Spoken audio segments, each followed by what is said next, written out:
तो आज भी हम बात करेंगे सबसे पहले महाकुंभ को लेकर, जिस महाकुंभ में सबसे ज्यादा कुछ ध्यान के केंद्र थे तो नागा बाबा। और ये जो नागा बाबा और साधु संत जो हैं अब अपना तीसरा स्नान पूरा करके, जो कि बसंत पंचमी को अपना तीसरा स्नान पूरा करके जो है अब प्रस्थान कर रहे हैं महाकुंभ से।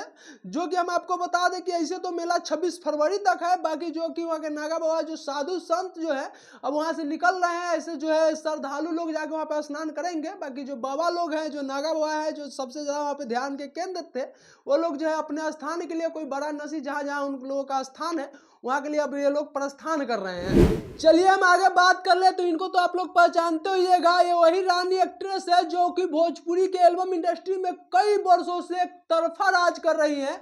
बाकी इनके अंदर आप एक चीज देखिएगा, तभी भी अहंकार नहीं है। ये किसी भी छोटे से छोटे सिंगर के साथ में काम कर लेती है और बड़े से बड़े सिंगर के साथ में काम कर लेती है। तो मैं छोटे से सिंगर से लेके बड़े सिंगर तक का काम करती हूँ। मैं किसी सिंगर को मना नहीं करती हूँ। और इनका एक बात आया जो कि कई ऑडियंस के मन में ये भी चल रहा होगा कि इतना दिन से जब फेमस है तो फिर फिल्म क्यों नहीं कर रही है। तो उस पर इनका जवाब आया है। क्या बोली हम आपको बता दें। ये कहती है कि हमको डांस बढ़िया आता है तो हम डांस करते हैं, एक्टिंग नहीं आता है तो एक्टिंग नहीं करते, जो कि सुन सकते हैं। मुझे डांस बहुत पसंद है, एक्टिंग मुझे आता नहीं है। तो जो चीज मुझे आता नहीं है वो चीज मैं करती नहीं हूँ। भाई सही भी बात है, जो हमको आता है वो करेंगे तो शायद उसमें हम महारत भी हासिल कर सकते हैं। जो हमको नहीं आता है उसको हम करेंगे तो शायद हमको फायदा नहीं है। वो चीज़ को समझ रही है, इसी वजह से शायद ये आज तक ले एक तरफा एल्बम इंडस्ट्री में राज कर रही है। चलिए हम आगे बात कर लेते हैं खेसारी लाल यादव के डांस मूवी को लेकर, जो आजकल विवाद में है। और विवाद कुछ इस वजह से है जो कि कुछ भोजपुरी के यूट्यूबर हैं जो कि इस फिल्म को लेकर गलत गलत न्यूज दे रहे हैं। और इस बात को जो है जवाब देते हुए डांस के जो मेकर है कुछ लिखे हैं, जो कि हम आपको पढ़ के सुना देते हैं।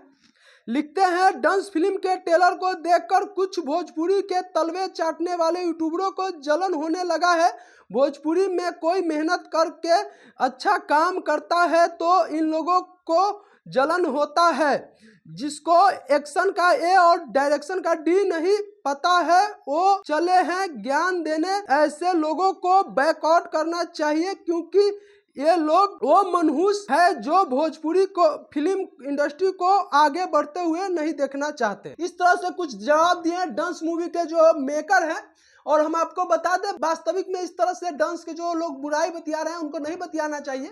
देखिए, आप लोग भले अल्लू अर्जुन आप बड़े बड़े को प्रमोट करते हैं और भोजपुरी इंडस्ट्री में जिसके वजह से आपको खाने कमाने को मिल रहा है उसी को आप लोग बुराई बतियाते हैं, कहीं ना कहीं गलत है। चलिए आगे हम बात कर ले पवन सिंह को लेकर। तो उनको फिर से बीजेपी में वापसी हो गया है। ये बात हम नहीं कर रहे हैं, मनोज तिवारी कर रहे हैं, आप सुन सकते हैं। और पवन छोट भाई है, बीच में जो भी भइल वो सबके खातिर नुकसानदेह भइल, लेकिन आगे ठीक होके के चाहिए। लेकिन अब सब आज ही मत बोलवा दो।